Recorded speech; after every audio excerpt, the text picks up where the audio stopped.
Creating, mixing, and baking. This is what LeAnn Kirkpatrick spends most of her days doing, making wedding cakes in her Rexburg home. All different shapes, sizes, colors, and textures.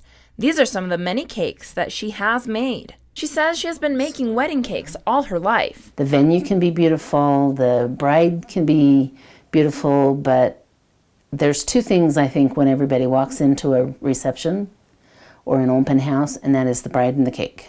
She was a school teacher for 29 years and cake making was a hobby.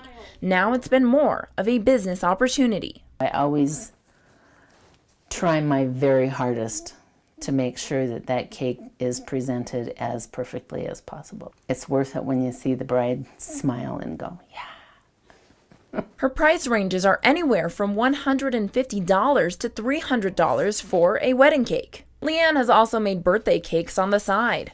I followed her on the process of making a 3-tier wedding cake that was difficult to create the color for. Her challenge?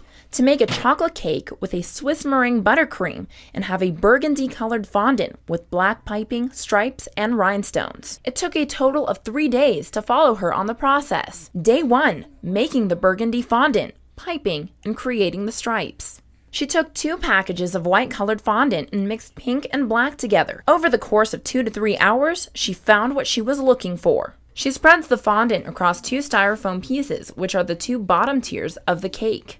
A lot of cakes are styrofoam, so only 1 or 2 tiers can be real. You can have 1 tier, you can have 10 tiers, you can have as much as you want in whatever colors you want. She then takes pearl dust, which is a powder that makes the fondant look shiny.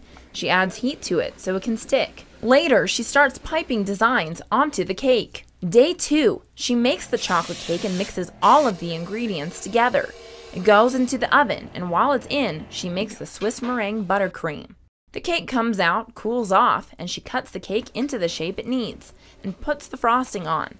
She puts it into the fridge, and she's done for the day. Day 3, this is delivery day. LeAnn takes the cake out of the fridge and puts some fondant onto the top tier, creates impressions, and then puts pearl dust on it. Then she waits a couple of hours until it's time to deliver to the wedding venue. She won't assemble all 3 tiers until she gets there. The favorite part would have to be, as stressful it is, the delivery, but when it's all set up and it looks beautiful in the venue with all of the other decorations, and then I turn and look, my husband asked me for years, why do you do this? It's so stressful. But then I turn around and a bride will walk in and go, oh, that's so beautiful. Thank you so much. That's exactly what I wanted. You read my mind. And that's the payoff right there. The reason I do it. And there you have it, a beautiful cake on a beautiful wedding day. In Rexburg, Andrea Olson, Upper Valley, Idaho.